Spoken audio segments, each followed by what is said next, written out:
तो आइए आज हम लोग सुनते हैं सूर्य देव की कथा। पौराणिक कथा के अनुसार एक था राजा, एक थी रानी। उनके पास सिपाही, घोड़े, दास दासियाँ, धन दौलत सब कुछ था। सिर्फ उन्हें संतान नहीं थी। इसी कारण राजा रानी बहुत ही दुखी रहते थे। संतान प्राप्ति के लिए उन्होंने हर तरह का दान, धर्म, धार्मिक अनुष्ठान, जप, मंत्र, व्रत, पूजा पाठ किए, लेकिन कोई फायदा नहीं हुआ। अब राजा रानी दोनों ही बुढ़ापे की ओर बढ़ते गए। बुढ़ापे की ओर बढ़ते गए तो होता है क्या कि दोनों गहन सोच में पड़ गए। अब हमारे इतने बड़े राज्य का क्या होगा? कौन बनेगा इस राज्य का वारिस? कौन लेगा प्रजा की जिम्मेदारी? राजा रानी दिन रात इसी चिंता में घुलने लगे। उन्हें खाने पीने की भी सुध नहीं रहती। तो एक सुबह होता है, राजा के दरबार में एक साधु आता है। तो दासी रानी को बतलाती है। तब वह रानी दासी से कहती है, यह मेरा अंतिम दान धर्म है। इसके बाद मैं अपने हाथों से कोई दान धर्म नहीं करूँगी। रानी चावल भरा डोली हाथ में लेकर आती है और साधु की झोली में भिक्षा डालने आगे बढ़ती है। तो उसके चेहरे पे गहरी उदासी और चिंता देखकर साधु पूछते हैं, रानी साहिबा क्या हुआ है? आप क्यों इतनी उदास हैं? तब रानी साधु को सारी हकीकत बताती है और सिसकने लगती है, फूट फूट कर रोने लगती है। इस पर वह साधु कुछ पल गंभीर हो जाते हैं और कहते हैं, चिंता मत करना रानी साहिबा, आपकी संतान की इच्छा पूरी हो जाएगी। आपकी कोख से एक पुत्र जन्म लेगा। मात्र वह 14 साल तक ही आप लोगों को मिलेगा। उसके आगे वह इस मृत्यु लोक में नहीं रह पाएगा। इससे बढ़कर आपको कुछ देने के लिए मेरे पास नहीं है। अपनी बात पूरी करते उसने अपनी झोली में हाथ डाला, थोड़ी सी भभूत निकालकर रानी को दी और कहा, आप महाराजा दोनों इसे बांटकर ग्रहण करना, तुम्हें जल्द ही पुत्र प्राप्ति होगी। इतना कहकर साधु अपनी राह चला गया। उसके जाने के बाद रानी सोचने लगी, 14 साल तो 14 साल ही सही, उतने समय के लिए हमें पुत्र मिलेगा, यही काफ़ी है। उतने साल तक तो मैं उसे जी जान से बड़ा करूँगी, उसे ढेर सारा लाड़ प्यार दुलार दूंगी, अपनी संतान की मुराद पूरी करूँगी। उसी रात अपना सारा राजकाज खत्म करके राजा जब रानी के महल में गए तो रानी ने क्या किया कि राजा को सारी बात बता दी। साधु की दी भभूत राजा को दिखाकर बोली, साधु महाराज ने यह भभूत हम दोनों को ग्रहण करने को कहा है। राजा बोले, इतना दान धर्म किया, जब तप किया, कोई फल नहीं मिला। अब इस भभूत से हमें संतान प्राप्ति होगी क्या? उस पर रानी बोली, जब इतना सब कुछ किया तो अब यह भी सही काम कर लेते हैं। खामोखा उस साधु के क्रोध को क्यों बुलावा दें? राजा की अब किसी पर विश्वास नहीं था, लेकिन पत्नी को दुख न पहुँचे इसीलिए वह राजी हो गया। राजा राजी हो गया तो फिर क्या होता है कि राजा रानी दोनों नहाते धोते हैं, फिर अपने भगवान का नाम स्मरण करते हैं, अपने पुरखों को स्मरण करते हैं और साधु महाराज का नाम स्मरण करके वह भभूत बांटकर दोनों खाते हैं। उसके बाद दोनों निश्चिंत होकर सो जाते हैं। कुछ दिन गुजर जाते हैं और साधु द्वारा कहे अनुसार रानी गर्भवती हो जाती हैं। उस पर राजा रानी दोनों खुशी से गगन में फूले नहीं समाते हैं। राजा रानी से बोले, महारानी सचमुच साधु महाराज की कृपा हो गई। तो 9 महीने 9 दिन और 9 घंटे पूरे होकर रानी ने एक सुंदर गोरे चिट्ठे पुत्र को जन्म दिया। राजा ने बड़ी धूमधाम से पुत्र का नामकरण किया। सारे राज्य में 8 दिन तक भंडारा का आयोजन रखा, उत्सव मनाया। अब पुत्र की कुंडली दिखाने के लिए राज्य के सबसे विद्वान पंडित जी को बुलाया। तो कुंडली देखकर पंडित जी बड़े चिंतित हो गए। कहने लगे, महाराज, हमारा राजपुत्र सिर्फ 14 साल तक हमारे पास रहेगा। राजा को इस बात की भनक थी ही। रानी को भी साधु महाराज की बात याद थी। दोनों चुप रह जाते हैं। उसके बाद राजा और रानी बड़े लाड़ प्यार से बेटे की परवरिश करते हैं, उसकी हर ख्वाहिश पूरी करते हैं। थोड़े समय के लिए ही सही, भगवान ने संतान हमें दे दी है, इससे वे अपने मन को शांत रखते हैं। राजपुत्र दिन प्रतिदिन बड़ा होता है। जब वह 7 साल का हो जाता है तो राजा एक अच्छे गुरु की नियुक्ति करके उसे पढ़ाई लिखाई, राजशास्त्र, शास्त्र विद्या, घुड़सवारी इत्यादि 12 विद्याओं की शिक्षा देते हैं। जब वह सब शिक्षा शास्त्र विद्या में पारंगत हो जाता है और 12 साल की उम्र का हो जाता है तो तब एक अच्छी सी राज्य कन्या खोजकर उसकी शादी कर देते हैं। तो 2 साल बीत जाते हैं। बेटा 14 साल का हो जाता है। एक दिन राजपुत्र राजा से बोलता है, पिताजी, मैं अपना सारा राज्य घूमकर देखना चाहता हूँ। आज तक मैंने सिर्फ इस रजवाड़े के अतिरिक्त कुछ नहीं देखा है। बेटे की बात सुनकर राजा चिंतित हो जाते हैं, क्योंकि पुत्र को 14वां साल शुरू हुआ था। अब कोई अनहोनी होने का वक्त नज़दीक आ पहुंचा था, लेकिन राजा ये सब बातें पुत्र को बता नहीं सकता था। वह क्या करता है कि चेहरे पर खुशी लाकर बेटे से कहता है, हाँ हाँ जरूर जाओ बेटा, तुम्हें अपना सारा राज्य घूमकर देखना चाहिए। कहाँ क्या है यह सब जानना चाहिए। कल मेरे बाद तुम्ही को तो राजा बनना है। मात्र एक बात का ध्यान रखें, तुम जहाँ जा रहे हो, क्या कर रहे हो, यह बात अपनी पत्नी को नहीं बताना।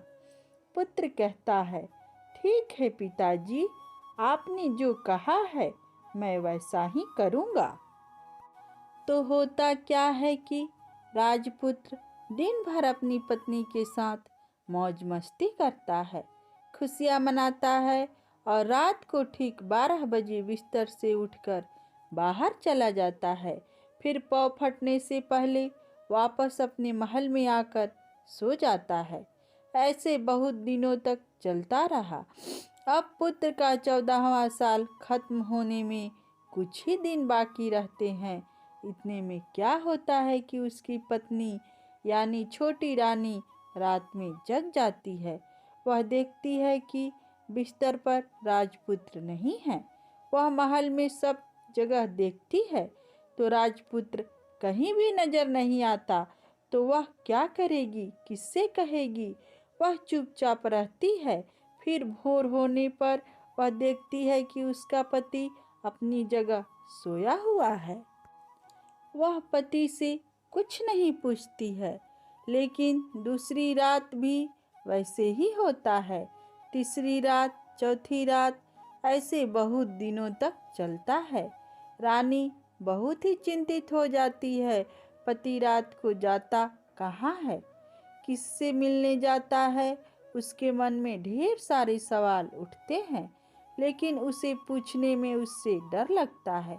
शायद पति गुस्सा कर बैठे। सास ससुर से पूछने के बारे में सोचा तो उसकी कुल मर्यादा बीच में आ जाती थी। तो इस तरह मन ही मन वह कूटती रहती। इस हालत में उसने खाने पीने में दिलचस्पी नहीं होती। वह दुबली पतली होती जा रही थी। तो उस राज्य में फूल बेचने वाली एक बूढ़ी मालिन थी। वह हमेशा छोटी रानी को फूल देने उसके महल में आती थी। उस बुढ़िया का ध्यान छोटी रानी पर जाता है। वह उससे पूछती है कि बेटी, तुम्हें किस बात का दुख है? तुम इस तरह सूख कर कांटा क्यों बनी हो? उस पर रानी कहती है, क्या बताऊं तुम्हें अम्मा, तुम्हारा राजपुत्र हर रात बिस्तर पर से उठकर कहीं चला जाता है और सुबह भोर होते ही वापस आकर सो जाता है। वह कहाँ जाता है? प्रेमिका से मिलने जाता है? क्या करता है? यह सोच सोच कर मैं अन्न जल ग्रहण नहीं कर पाती हूँ और सूख सूख कर इस तरह कांटा बन गई हूँ। बुढ़िया सब बात सुनकर उसे एक उपाय बताती है। तो बेटी, ऐसा करना, आज रात तुम सोना मत। उसके पीछे जाकर देखना कि वह कहाँ जाता है, क्या करता है। उसकी अच्छी तरह से पहरेदारी करना। पर मुझे नींद आ गई तो?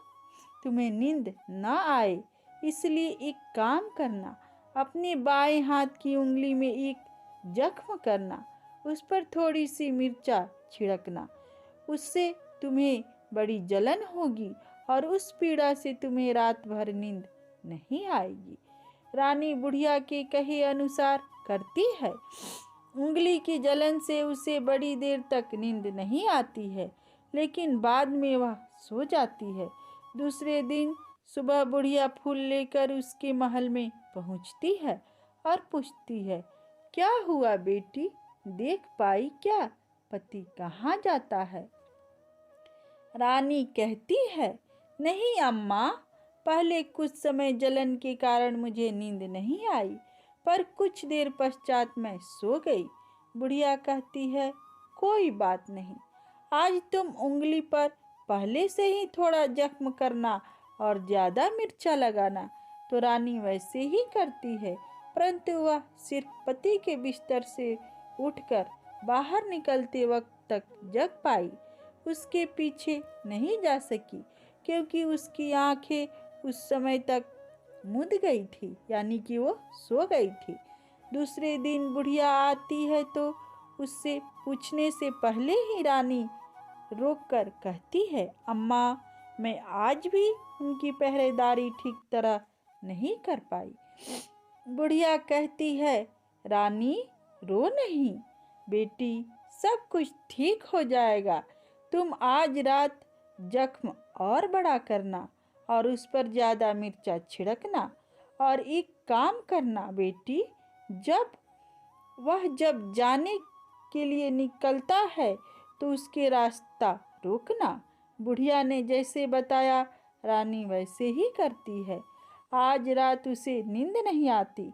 पति रात 12 बजे बिस्तर से उठकर जब महल से निकलने के लिए चलने लगता है तो बुढ़िया ने उसे जैसे बताया वैसे ही करती है। दौड़कर जाकर पति का रास्ता रोकती है और कहती है, कहाँ जा रहे हो? किससे मिलने जा रहे हो? मुझे बताओ। राजपुत्र उसे समझाने की बहुत कोशिश करता है। देखो, अगर मैंने तुम्हें बताया तो मैं तुम्हें दोबारा नहीं मिल पाऊंगा। कोई बात नहीं, न मिल पाओ, लेकिन आप रात के समय कहाँ जाते हो यह मुझे पहले बता दीजिए। राजपुत्र निरुपाय हो जाता है। पत्नी के जिद के आगे उसकी एक नहीं चल पाती। ठीक उसी समय उसका 14वां साल खत्म होकर 15वां साल लगने वाला था। जो होता है वह हो जाने दो, वह सोचता है और कुछ चावल मंत्रों से सिद्ध करके पत्नी को देकर कहता है, इन चावलों के दानों को दोनों हाथों की मुट्ठी में पकड़ना। पहले दाएं हाथ में पकड़े चावल मेरे ऊपर फेंकना। मैं कौन हूँ तुम्हें पता चल जाएगा। बाद में बाएं हाथ में पकड़ी चावल मेरे ऊपर फेंकना। मैं जैसा था तुम्हें मिल जाऊंगा।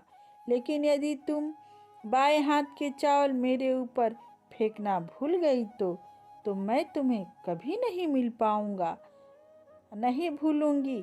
रानी बड़े आत्मविश्वास के साथ कहकर दाएं हाथ में पकड़ी चावल पति के ऊपर फेंक देती है तो राजपुत्र एकदम एक विशाल घोड़ा बन जाता है। एकदम उम्दा सफेद गर्दन पर लंबी आयल। देखते देखते वह तेजी से दौड़ने लगता है। रानी उस घोड़े को एकदम भौचक्की होकर देखने लगती है और पति ने बाएं हाथ के चावल फेंकने की जो बात कही थी वह भूल जाती है। उसकी आंखों के सामने घोड़ा महल से बाहर निकलकर चला जाता है। घोड़ा जो महल से बाहर जाता है तो वापस नहीं आता। अब रानी को बड़ा पश्चाताप होता है। वह स्वयं को कोसने लगती है, लेकिन अब उसका कोई फायदा नहीं होने वाला था। राजपुत्र अब वापस नहीं आने वाला था। सुबह होते ही महाराजा महारानी को सब बात पता चलती है। उन्हें बहुत दुख होता है। वह बिस्तर पकड़ते हैं और राह देखते हैं कि एक दिन उनका बेटा वापस आ जाएगा। इस तरह 1 महीना गुजरता है, 2 महीने गुजरते हैं, 3 महीने गुजरते हैं, आखिर 6 महीने पूरे होते हैं। राजपुत्र का कोई अता पता नहीं लगता। प्रधान राजपुत्र को ढूंढने के लिए राज्य की गांव-गांव सिपाही भेजते हैं, लेकिन उन्हें कोई सफलता नहीं मिलती है। इधर रानी अपनी हठ के कारण पति गायब हो गया यह सोचकर स्वयं को मन ही मन कोसती है और प्रण लेती है कि कुछ भी करके पति को ढूंढ लाएगी और उसे वापस घर लेकर आएगी। एक दिन वह सुबह उठकर सास ससुर के महल में जाती है और कहती है कि मैं अपनी पति की खोज में जा रही हूँ। महाराजा महारानी को और क्या चाहिए था, कुछ भी करके उनका बेटा उन्हें वापस मिलना चाहिए था। वे बहू को जाने की अनुमति देकर कहने लगे, बेटी तुम्हें जो चाहे वह करो, जहाँ जाना है वहाँ जाओ, लेकिन हमारे बेटे को वापस लेकर आओ। भगवान तुम्हें कामयाबी दे। अब रानी क्या करती है कि वह अपनी शाही वेश बदलकर एक सेठानी बन जाती है। कुछ दास दासियों को, कुछ नौकरों को साथ में लिए, कुछ सामान साथ लिए और राज्य की सीमा पर जाकर वहाँ एक भोजनालय खोल दिया। वहाँ आने वाली सब यात्रियों को खाना मुफ्त में देने लगी। मात्र एक शर्त रखी कि खाने वाले को उसकी देखी कोई अजीब चीज उसकी मालकिन को यानी राजकन्या को बतानी पड़ेगी। तो वहाँ आने वाला हर नागरिक अपने तरफ से मैंने यह देखा, मैंने वह देखा कहकर वहाँ से मुफ्त खाना खाकर चले जाते थे। परंतु रानी को जो बात चाहिए थी वह अब तक नहीं मिल रही थी। ऐसे ही कुछ दिन बीत गए तो इधर क्या होता है कि रानी के महल फूल लेकर जाने वाली बुढ़िया के एक बेटा और बहू थे। उनका एक छोटा बेटा था, यानी बुढ़िया का एक पोता था। तो वह बेटा और बहू को सुबह काम के लिए निकलते थे तो पोता को संभालने की जिम्मेदारी बुढ़िया पे रहती थी। बुढ़िया दिन भर पोते को संभालती थी। एक दिन होता है क्या कि बुढ़िए को पान खाने की आदत थी, तो पान लगाने के लिए चूना चाहिए था। वह उसे तैयार करने के लिए सीपियाँ लेकर आई। इन सीपियों भूनने लगी। गोबर के कंडे चाहिए थे। कंडे इकट्ठा करने के लिए वह बांस की टोकरी लेकर चरवाहे के मैदान में गई। वहाँ बहुत सारे कंडे थे। उन्हें जमा करते करते उसे घर आने में अंधेरा हो गया। इस ओर शाम होते ही काम से वापस बेटा बहू घर पहुँचे तो देखा कि बच्चा घर पर अकेला है और रो रहा है। वे दोनों गुस्से से लाल पीला हो गए। इतने में बुढ़िया घर आ पहुंची। बेटे ने पूछा, पोते को घर अकेला छोड़कर कहाँ गई थी? बुढ़िया बताने लगी, मैं गोबर के कंडे इकट्ठे करने गई थी। इस पर बेटा बोला, दोबारा बच्चे को अकेला घर पर छोड़कर यदि कहीं गई तो मैं तुम्हें बहुत पीटूंगा। तो बुढ़िया कहने लगी, नहीं बेटा, फिर कभी ऐसा नहीं करूंगी। लेकिन दूसरे ही दिन बुढ़िया वह बात भूल गई और फिर चरवाहे के मैदान पर कंडा इकट्ठे करने चली गई। शाम को जब बेटा बहू काम से वापस लौटे तो देखते हैं कि बच्चा घर पर अकेला है और रो रहा है। अब उसके बेटे को सहन शक्ति खत्म होने लगी और बुढ़िया के वापस आने पर उसे घर से निकाल दिया। बुढ़िया रात भर घर से बाहर अंधेरे में बैठी रही। सुबह होते ही हाथ में टोकरी लेकर कंडे इकट्ठा करने के लिए निकल गई। उस दिन उस पर कंडे इकट्ठा करने का मानो पागलपन सवार हो गया था। कंडे इकट्ठा करते करते कब अंधेरा छा गया उसे मालूम ही नहीं हुआ।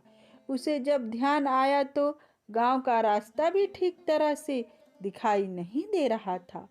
वह अंधेरे में आंखें फाड़कर देखती देखती किसी तरह आगे निकल पड़ी तो होता क्या है कि एक कपिला गाय छन छन की आवाज करते, गले की घंटी बजाते ठुमक ठुमक कर उस मैदान पर आ गई। उसे देखकर बुढ़िया सोचने लगी कि इस गाय के पीछे पीछे जाऊंगी तो गांव तक पहुंच जाऊंगी। तब बुढ़िया उसके पीछे पीछे जाने लगी। वह क्या करती है कि उसे मैदान से लेकर एक एक करके 6 मैदान पार कराती गई। आखिर में वह 7वें मैदान पर पहुंचती है तो वहां क्या होता है कि उस मैदान पर एक बड़ा सा पत्थर है। गाय जाकर उस पत्थर को अपना सींग मारती है। सींग मारा तो वह पत्थर दूर हट गया और पतला पतला में नीचे जाने की सीढ़ियां दिखाई देने लगी। तब वह गाय उन सीढ़ियों से नीचे जाने लगी। बुढ़िया वह सब देखती रही और झट जाकर गाय की पूंछ को पकड़ लिया। पूंछ पकड़कर वह गाय के साथ नीचे पताल में पहुंच गई। पताल में पहुंचते ही तुरंत गाय की पूंछ छोड़ दी, इधर देखने लगी। वहीं से बुढ़िया ने देखा कि पताल में सब जगह जगमगाहट है, दिया दीप जलते हैं और तेज रोशनी गाय के ऊपर पड़ती है और वहां अद्भुत घटनाएं घटने लगी। गाय के नीचे जाते ही उसके गले में अपने आप संकाल पड़ गई और छम छम करके कोई दुधाड़ी में गाय का दूध दूहने लगी। लेकिन जो भी कोई वह कर रहा है वह मात्र दिखाई नहीं दे रहा है। बुढ़िया बहुत घबरा गई, कहाँ आकर फंस गई। वह सोचने लगी, यहाँ वहाँ छिपने के लिए जगह ढूंढने लगी, लेकिन उसे कहीं भी जगह नहीं मिली। हर जगह उजाला ही उजाला था। तो वह या एक कोने में खड़ी रह गई और जो कुछ सामने हो रहा था उसे चुपचाप देखने लगी। कुछ पल के बाद वहां झट से एक उम्दा सफेद घोड़ा आया। वहां 2 कुंड थे। उसमें से एक कुंड में उस घोड़े ने छलांग लगाई और ऊपर आ गया। अब उसे राजपुत्र का रूप प्राप्त हो गया। राजपुत्र बनने के बाद उसने दूसरे कुंड के पानी में स्नान किया और वहां रखे नए कपड़े पहने। नजदीक ही एक सुंदर पलंग था, उस पर आकर बैठ गया। उसके सामने अपने आस-पास पकवाने की थाली आ गई, दूध की एक प्याली आ गई, पान सुपारी आ गए। उसके सामने एक दिया जलता रहा।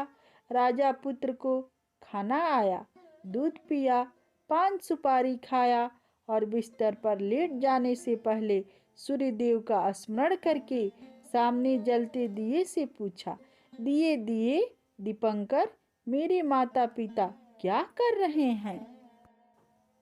दिया बताने लगा, बेटे के सुख में डूबे हैं। राज्य कौन संभाल रहा है? राज्य प्रधान संभालता है। मेरी पत्नी क्या करती है? उसने चौराहे पर भोजनालय शुरू किया है और आते जाते लोगों से वह नई खबर के बारे में पूछती है। दिए कि यह कहते ही राजपुत्र कहने लगा, ठीक है। उसके बाद वह सो गया। बुढ़िया कोने में खड़ी रहकर यह सब देखती रही। ऐसी अद्भुत घटना उसने जिंदगी में पहली बार देखी थी। उसे अंदर ही अंदर चुलबुलाहट होने लगी। वह अपनी भूख प्यास भूल गई और आगे क्या होता है कि उसे उत्सुकता से देखने लगती है।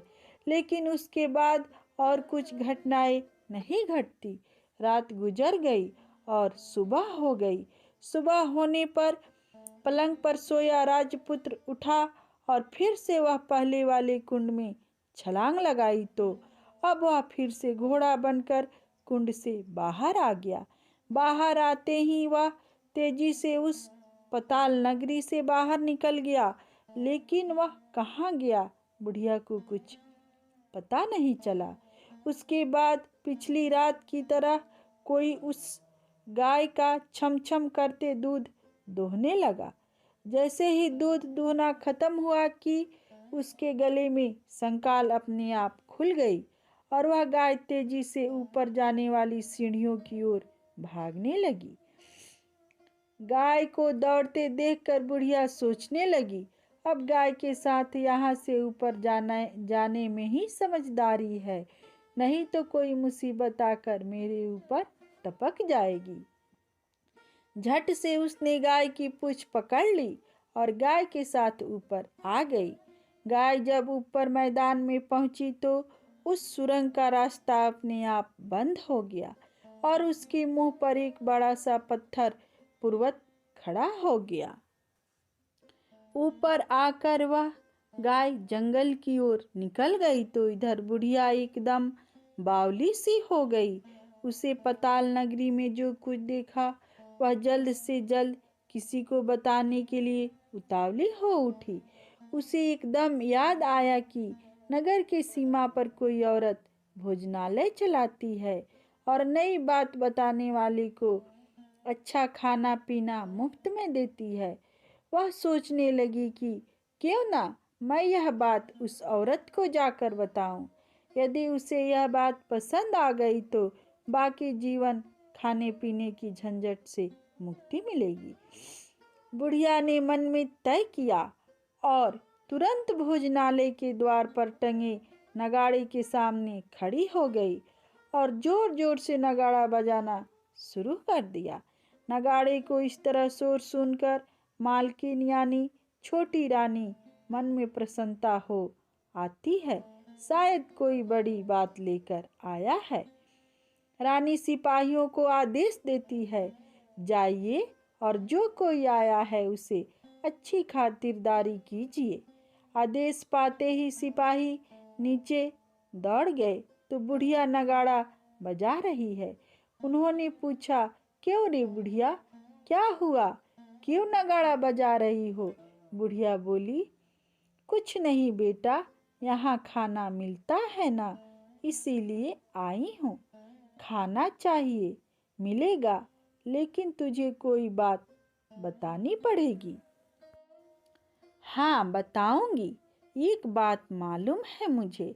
इस पर सिपाही उसे अंदर लेकर आए। उनको मालकिन का आदेश था कि जो कोई बूढ़ा बुजुर्ग वहाँ आए उनके साथ अच्छी तरह से पेश आना, उनका अच्छा आदत आतिथ्य करना। तो सिपाही ने इस बुढ़िया का भरपूर आदर आतिथ्य किया। उसे बड़ी सी थाली भर के व्यंजन परोसते हैं।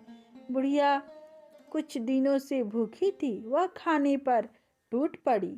खाना खाने के बाद सिपाही ने उसे साड़ी पहनने को दी। उसके बाद उसे लेकर रानी के पास आए। बुढ़िया और रानी ने तुरंत एक दूसरे को पहचान लिया। बुढ़िया बोली, बेटी तुम?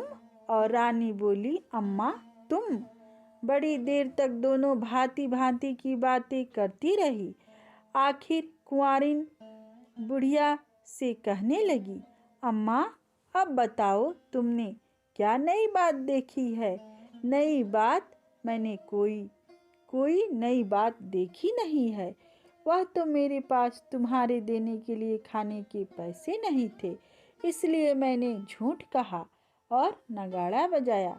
रानी ने कहा, अम्मा घबराना नहीं, मैं किसी को तुम्हारा नाम नहीं बताऊंगी।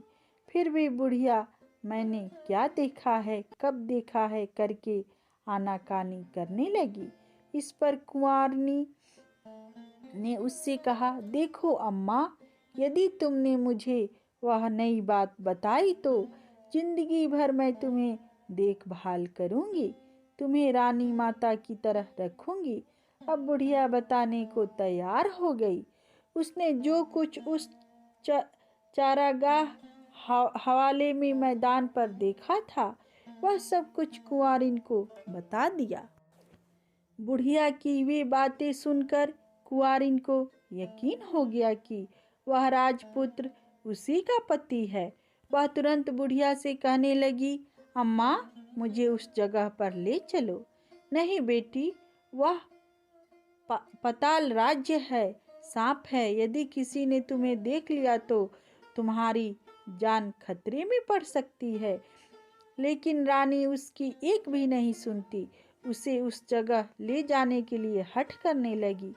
आखिर में बुढ़िया ने उसका कहना मान लिया और कहने लगी, ठीक है, मैं तुम्हें वहाँ लेकर चलती हूँ, पर आज नहीं कल। वहाँ जाना है तो शाम को ही जाना होगा। तो दूसरे दिन दोपहर को रानी बुढ़िया के साथ उस मैदान पर गई और एक जगह छुपकर गाय के आने की राह देखने लगी। दिन ढलते ही अंधेरा घिरने लगा और गाय हमेशा की तरह वहां आ गई। मैदान के उस कोने में जाकर उसने पत्थर पर सींग मारी तो झट से पत्थर हटकर वहां सुरंग में जाने का रास्ता खुल गया। गाय उस रास्ते से नीचे उतरने लगी तो बुढ़िया रानी से कहने लगी, जल्दी आगे बढ़ो बिटिया, हम गाय की पूंछ पकड़कर नीचे उतरेंगे। तो दोनों गाय की पूंछ पकड़कर नीचे उतर गई। बुढ़िया पहले जिस कोने में छिपी थी उस कोने में छिप गई। अब नीचे सब कुछ पहले जैसा घटित हो रहा था। गाय के गले में अपने ही आप संकाल पड़ गई। कोई अदृश्य रूप से उसका दूध दुहने लगा। एक सफेद उम्दा घोड़ा ने आकर एक कुंड में छलांग लगाई तो राजपुत्र के रूप में ऊपर आया। वह राजपुत्र दूसरे कुंड में नहाने लगा। बाद में उसने सामने खाने की थाली आ गई, दूध की प्याली आ गई, पान बीड़ा आ गया। राजा पुत्र सब ग्रहण करके सोने के लिए पलंग पर गया तो सोने से पहले सूर्यदेव का स्मरण करके वह दिए से पूछने लगा, दिए दिए दीपांकर, मेरे माता पिता क्या कर रहे हैं? तो दिया कुछ जवाब नहीं देता है, बल्कि वह बुझने लगता है। तब वह राजपुत्र को कुछ अघटित हुआ है इसका संदेह हो गया है। वह उदास हो गया और जो कुछ हुआ है वह हो जाने दो, ऐसा सोचकर सोने के लिए बिस्तर पर लेट गया। अब रानी का संयम छूट गया। वह दौड़कर पति के पास गई और उसके पैर पकड़ने के लिए आगे बढ़ने लगी। राजपुत्र तुरंत ही पत्नी को पहचान गया। वह झट से पीछे हट गया और चिल्लाने लगा, नहीं नहीं, मुझे मत छूना, सर्वनाश हो जाएगा। रानी दोनों हाथ जोड़कर पति से अपनी भूल स्वीकार करने लगी। स्वामी, मुझसे भूल हो गई। मुझे आपसे नहीं पूछना चाहिए था कि आप रात को कहाँ जाते हैं। मैं अपनी भूल स्वीकार करती हूँ। मुझे मेरी भूल के लिए सजा मिल गई है। अब आप घर चलें। आपके वियोग में आपके माता पिता ने बिस्तर पकड़ लिए हैं। आपकी प्रजा भी बहुत दुखी है। उसका राजपुत्र कहने लगा, वह तो एक बार तुम गलती करके बैठी हो, अब दोबारा मत करना, नहीं तो अब मैं तुम्हें जो दिख रहा हूँ वह भी नहीं दिखूंगा। रानी अब विलाप करने लगी, जोर जोर से जमीन पर सिर पटकने लगी। राजपुत्र के मन में उसके प्रति दया उत्पन्न हो गई। वह उससे कहने लगा, यदि तुम मुझे पाना चाहती हो तो तुम्हें एक काम करना होगा। काम कठिन है, लेकिन वह तुम्हें अकेले करना होगा। कहो स्वामी, कितना भी कठिन काम हो, मैं वह पूर्ण करूंगी। रानी कहने लगी। इस पर राजपुत्र ने उसे बताया, इस पताल से ऊपर जाते ही तुम्हें एक घना जंगल नजर आएगा। ऐसे 6 जंगल पार करने के पश्चात 7वां जंगल मिलेगा। वहाँ जंगल में सबसे घना है, वह जंगल सबसे घना है। उस जंगल में बीचों बीच एक पीपल का पेड़ है। उसके आसपास की जगह पत्ते, फंदे, जटाएं, कांटे इत्यादि से ढक चुकी है। वहाँ बाघ, शेर, भालू, सांप सभी धमा चौकड़ी बैठती है। तुम्हें उन सबको भगाकर वह जगह साफ करनी है। उसको गोबर से लिपाई करके पवित्र बनाना है, रंगोली से सजाना है। उसके बाद वहाँ धूप, कपूर, अगरबत्ती जलानी है। फूल, कुमकुम से पेड़ की तने की पूजा करनी है। दूध दही से बने चावल का भोग चढ़ाना है। यह सब तुम्हें दोपहर को 12 बजे से के पहले करना है। 12 बजने के समय तुम्हें उस जगह पर बैठकर सूर्य भगवान का ध्यान करना है। ठीक 12 बजे सूर्य भगवान का रथ वहाँ उतरेगा। वे वह सब देखकर खुश हो जाएंगे और कहेंगे, जिस किसी ने यह सब किया है उसे मैं मनचाहा फल दूंगा। तो तुम सामने जाकर उसके रथ का दाहिना घोड़ा मांगना, मैं तुम्हें मिल जाऊंगा। इतनी कहकर राजपुत्र अपने पलंग पर सो गया। वह छोटी रानी भोर होने की राह देखने लगी। भोर होते ही बुढ़िया के साथ गाय की पूंछ पकड़कर ऊपर आ गई। ऊपर आने के बाद वह बुढ़िया से कहने लगी, अम्मा, अब मैं अकेले ही आगे जाऊंगी, तुम भोजनालय वापस जाओ। वह जंगल में जाकर राजपुत्र की बताई जगह ढूंढने लगी और स्वयं आरी से वह जगह साफ कर दी। बाद में राजपुत्र ने जैसे बताया वैसे लिपाई पुताई करके वापस आ गई। दूसरे दिन पौ फटने से पहले उठी और जंगल में उस जगह पहुंची। वहीं जाकर इत्र, गुलाब का पानी छिड़क कर वह जगह सुगंधित की। धूप अगरबत्ती जलाकर उसे पवित्र किया और पूजा की। सब सामग्री वहां तैयार रखकर सूर्य भगवान का ध्यान करने बैठ गई। जैसे पति ने बताया था, दोपहर के ठीक 12 बजे सूर्य भगवान का रथ उस पीपल के पेड़ पर आकर रुका। सूर्य भगवान ने जब रथ से नीचे देखा तो सुगंधित वातावरण देखकर वह बहुत प्रसन्न हुए। फिर वे बोले, जिस किसी ने यह काम किया है वह यहाँ आकर आज मुझसे कुछ भी मांगे, मैं उसे दे दूंगा। रानी ने जब यह शब्द सुने तो बिना समय गंवाए दौड़कर उनके सामने आ गई। उनका साष्टांग नमस्कार करके बोली, भगवान, वह मैं ही हूँ, मैंने यह जगह साफ की है। अच्छा, तो तुम्हें जो चाहिए वह मांगो। भगवान, मुझे आपके रथ का दाहिना घोड़ा चाहिए।